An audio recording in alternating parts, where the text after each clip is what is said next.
Hello, this video is on equivalent expressions. So the learning targets for today, I can use the properties to simplify expressions, and I can explain what it means to simplify expressions. So there's some important vocabulary that we need to make sure we go over today. And the first vocabulary word is called terms. And terms are anything that is separated in algebraic expression by a plus or a minus sign. So each of these things that I am boxing right now are called terms. Okay, and again, it is things that are separated by addition signs or subtraction signs.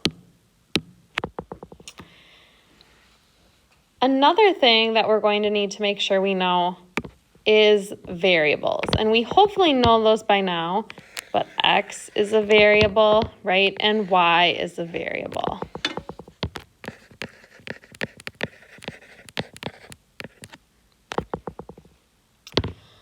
The number that comes in front of a variable, we've talked about already that it means you multiply, but there is a special name for those numbers. And these numbers are called coefficients. So I'm going to put green triangles around them. So this 5 is a coefficient. And this 3 is a coefficient.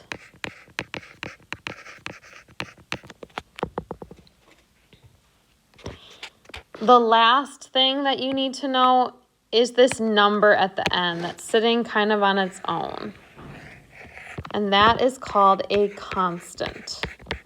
When it's just a number, it can be a whole number, it can be a fraction, a decimal, but it doesn't have a variable with it. That is called a constant. So these are terms that you're going to hear in this chapter and that we need to make sure that we all know. Today we're going to be working on a skill called combining like terms. And remember, when you're simplifying, you're trying to make expressions more simple. Less numbers, less things in it. So we're going to be combining terms together that are alike. So like terms, it says, are terms that are constant or have the same variable. So when you look at these terms here, 3y and 7y are like terms because they both have the same variable as y. Another example would be 12x and 5x and 18x. Those are all like terms. The definition also says the word constant in it. So here we have our constants, 6 and 10. Those are alike. They're both constants. We have some left that have x's and y's. And here's where it might get a little bit confusing. So they have to look exactly the same in the variable that they use. So this 4xy and this xy are alike. And this one over here, it doesn't have a like term because it has that x to the second power.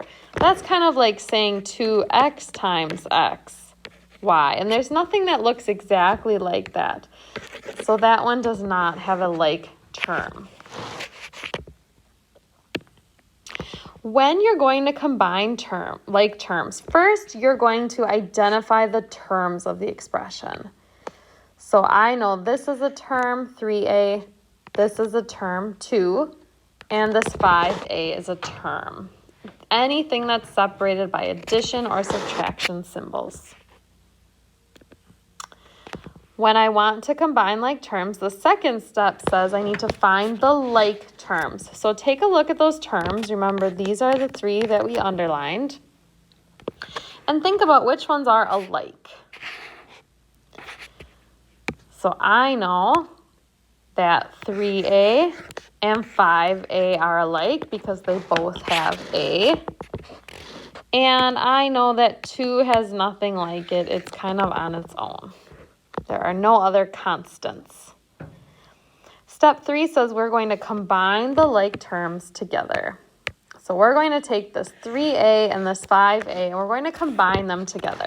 Now 3a, remember, that means 3 times a. So that's like having an a and an a and an a. And this 5a over here is like having 5 of them. If I count the a's and put them all together, I have 1, 2, 3, 4, 5, 6, 7, 8, 8. So I can put those together as saying 8a. And this is where that coefficient are going to come in handy. We've got a 3 and we've got a 5. And we're going to put them together to say that we have 8 of them. That 2a, or the 2, the constant, could not be combined with anything else. So that's just going to stay. See how this expression is shorter than the expression that we have up here? We're simplifying. We're making things shorter, simpler. We don't have as many terms. That is the goal. We still can't solve it. We don't know what a equals, but we're just simplifying, just like with the distributive property.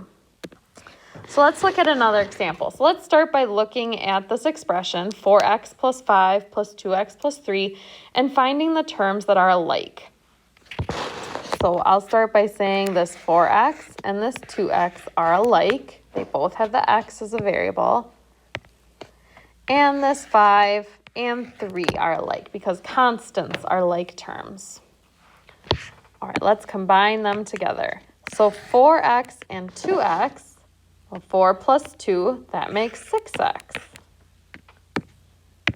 And 5 and 3, that makes 8. It's all plus signs, so it is 6x plus 8. Again, we're not solving, we're just simplifying. Let's look at another example. First, we find our like terms. 12n and 3n are alike. They both have n as their variable. 6 and 10 are alike. They are both constants. Let's combine together. And it doesn't matter what order you combine together. Remember, the commutative property says we can put it in any order if it's addition or multiplication. So 12n plus 3n is 15n. Okay, that's 12 plus 3, 15, and then 6 plus 10 makes 16. And there is our simplified expression. Okay, here's one where there's 3 variables. So this time it's going to get a little bit trickier. So let's start by finding things that are alike. Okay, I see 4x and 2x. I see 9 and 4. And then nothing over here goes with that 15y. Or sorry, 5y. So that 5y is going to stay by itself. 9 and 4 make 13. And 4x and 2x, well, 4 plus 2 is 6, and we have an x at the end. Okay? Where it might be confusing is if you have something like this.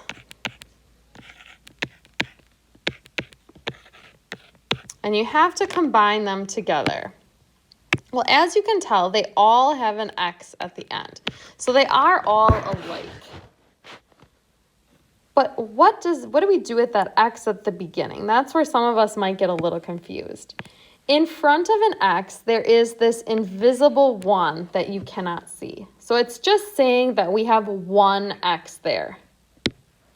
So we've got 2x and 3x.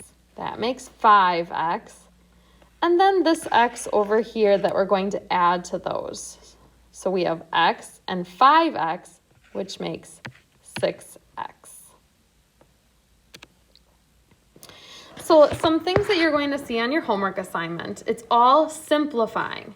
So what does simplifying means? You can use the properties especially this distributive property, to write equivalent expressions.